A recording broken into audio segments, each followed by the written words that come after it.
Hello and welcome to this virtual session. We're glad you can join us today. Before we get started, there's a few housekeeping items we'd like to go over with you now. Firstly, you can resize the webinar windows to cater to your viewing preferences. You can maximise, minimise and drag the windows to your preferred viewing size. If you look at the bottom middle of your screen, you can click on the widgets that you'll need to get the most out of this virtual experience. Secondly, Microsoft specialists are on hand to answer your questions in real time. So feel free to type in your questions using the Q&A window and we'll answer them as soon as we can.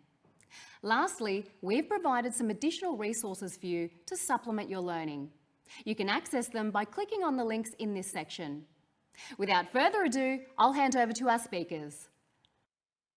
Welcome to the Microsoft 365 Virtual Training Days. Building Microsoft Teams integrations and workflows. During this session, you will learn how to implement the Microsoft Identity, as well as how to work with the Microsoft Graph.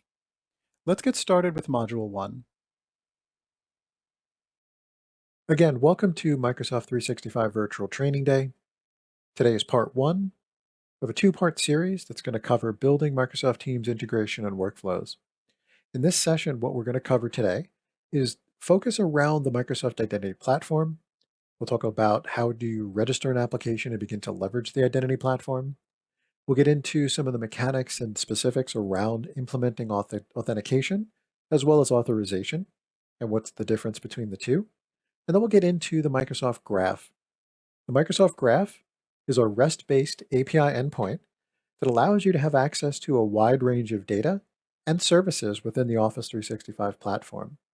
This is going to give you the ability, and we'll talk about how do you manage the data, what's the data query and the usage parameters, how do you optimize traffic and improve user experience and performance with your applications, and just overall access to the Microsoft Graph, managing and working with files, and then sort of lifecycle components around the Graph API.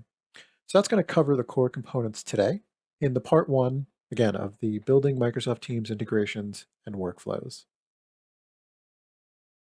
So let's talk a little bit about why we want to build out integrations and workflows with Microsoft Teams.